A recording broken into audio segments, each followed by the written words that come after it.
नमस्कार दोस्तों, एक बार फिर से स्वागत है आपका हमारे चैनल ब्राउज द बुक में, जहां हम हर बार ज्ञान और विचारों से भरपूर एक शानदार एपिसोड लेकर आते हैं और हर बार एक नई किताब के ऊपर चर्चा करते हैं।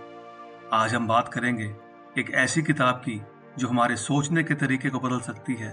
द माइंड इज एवरीथिंग, यानी हमारा दिमाग ही सब कुछ है। यह किताब हमें यह सिखाती है कि हमारी सोच ही हमारा सच है। यदि हम अपने मस्तिष्क को सही दिशा में प्रशिक्षित करें, हम असंभव को भी संभव बना सकते हैं। तो चलिए इस किताब की गहराई में उतरते हैं और जानते हैं इसकी मुख्य शिक्षाएं और जीवन बदल देने वाली बातों को। द माइंड इज एवरीथिंग कोई आम आत्म सहायता की किताब नहीं है। यह किताब हमारे मस्तिष्क की शक्ति के ऊपर केंद्रित है कि हमारी सोच, विश्वास और दृष्टिकोण ही हमारी सफलता, असफलता, खुशी और दुख का कारण बनते हैं। लेखक हमें यह समझाने की कोशिश करते हैं, मस्तिष्क केवल एक अंग नहीं है, यह एक ऊर्जा केंद्र है। This is a power house. यही हमारी शरीर रूपी कंप्यूटर का सीपीयू है। हमारी सोच की दिशा हमारे जीवन का मार्ग तय करती है। आप जिंदगी में आज जो कुछ भी कर रहे हो, आपके दिमाग और सोच का नतीजा है। शायद इसलिए कहते हैं कि अपनी सोच को हमेशा ऊंचा रखो। यदि हम आत्म जागरूकता, ध्यान और पॉजिटिव सोच को अपनाएं, हम किसी भी सिचुएशंस को बदल सकते हैं। इसलिए यह भी कहा गया है कि हर सिचुएशन में पॉजिटिव रहो और पॉजिटिव सोचो। इस किताब के 4 मुख्य संदेश हैं। पहला संदेश, आप जैसा सोचते हैं वैसा ही बन जाते हैं। कितना सच है ना दोस्तों।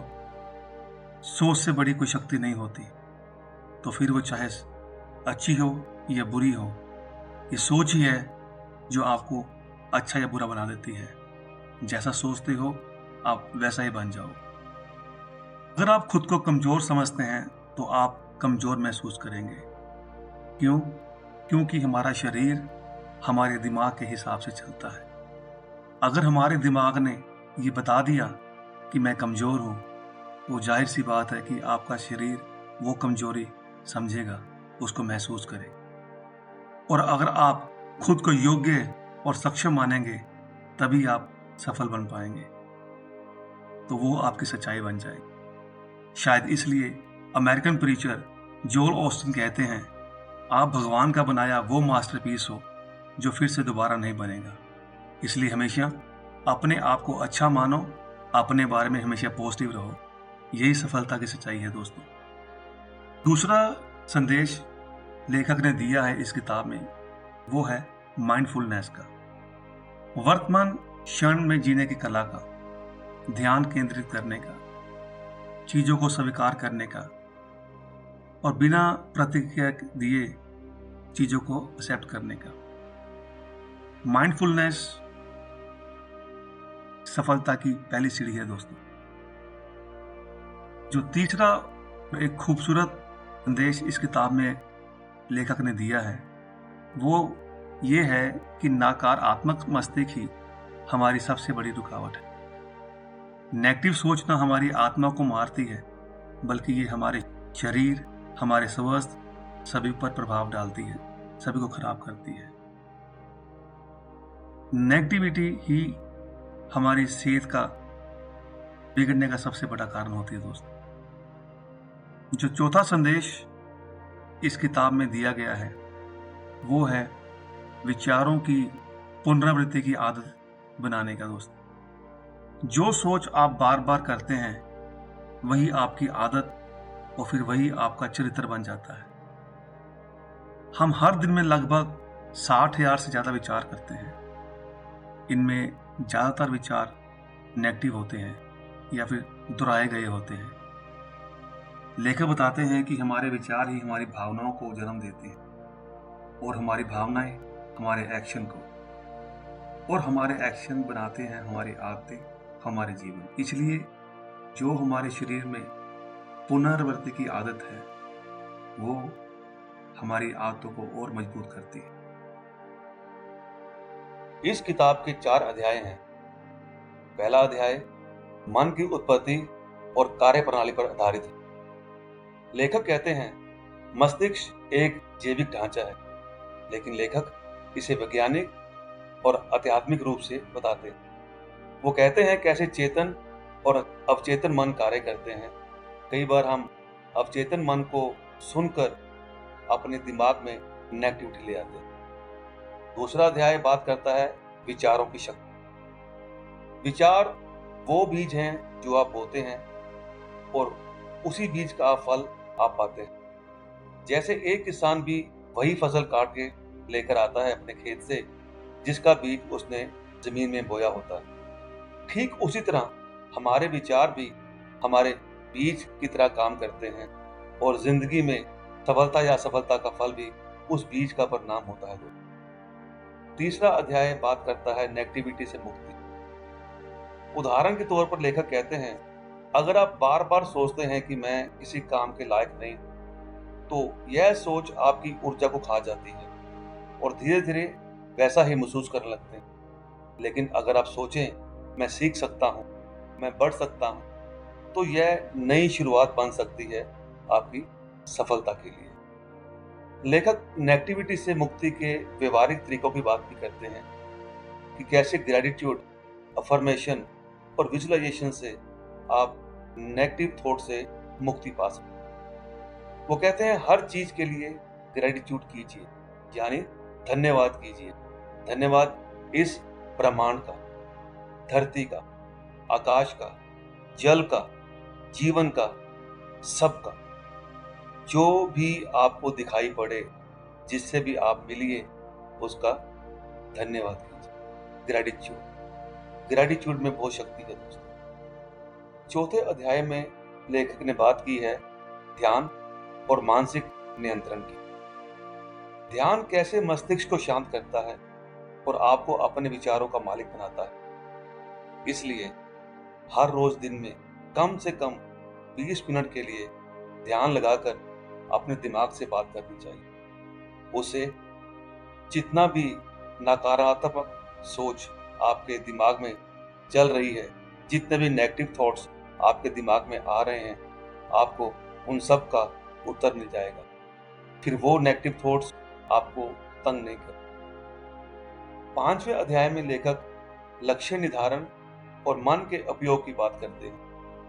मन को केंद्रित करके कैसे लक्ष्य पूरे किए जा सकते हैं। किसी भी बड़े से बड़े लक्ष्य को प्राप्त करने के लिए एक ही मूल मंत्र है, वो है दिमाग का लक्ष्य की तरफ फोकस हो।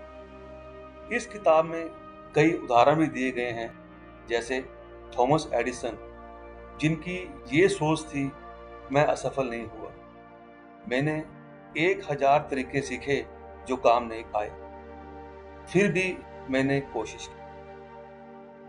और उदाहरण दी गई है महात्मा बुद्ध की माइंडफुलनेस की शिक्षा का भी उल्लेख किया गया है। दुनिया के अलग अलग एथलीट्स और वैज्ञानिकों के अनुभव भी इस किताब में बताए गए हैं। कुछ खास बातें जो सीखने वाली हैं इस किताब से, वो हैं सोच को बदलो, जीवन बदलेगा। जब तक सोच नहीं बदलोगे तब तक जीवन नहीं बदल पाएगा। जो आप बार बार सोचते हैं वही आप बनते हैं। इसलिए हमेशा अच्छा सोचिए। आत्म अनुशासन से मस्तिष्क को प्रशिक्षित किया जा सकता है। सेल्फ डिसिप्लिन एक बहुत बड़ा हथियार है दिमाग को ट्रेन करने का। पॉजिटिविटी कोई लग्जरी नहीं है, ये एक जरूरत है। पॉजिटिव होना कोई बहुत बड़ी चीज नहीं है, ये एक सुखी और सफल जीवन जीने की जरूरत है।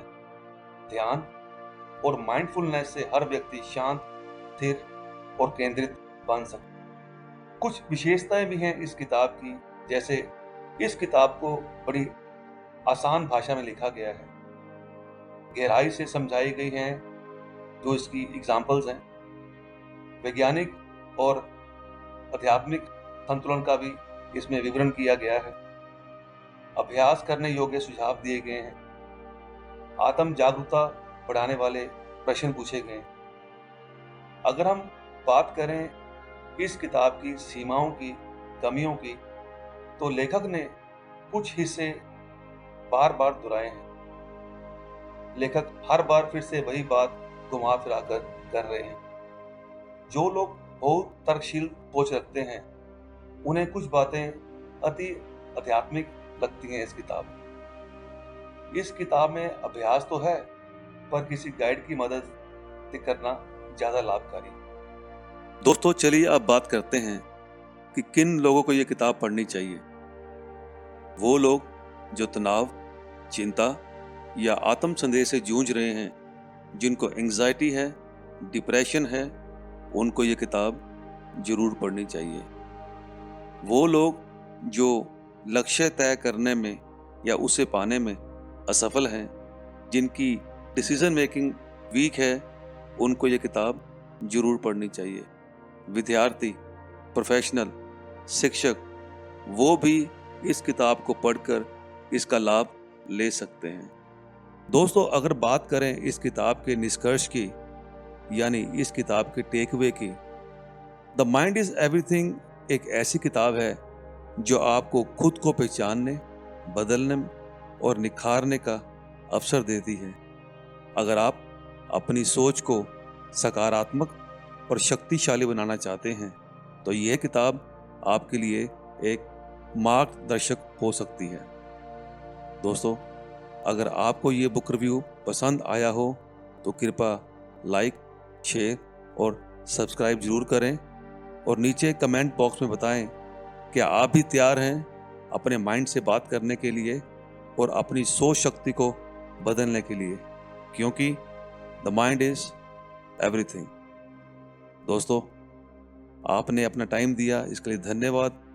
अपना ध्यान रखिए, स्वस्थ रहिए, व्यस्त रहिए और मस्त रहिए। धन्यवाद।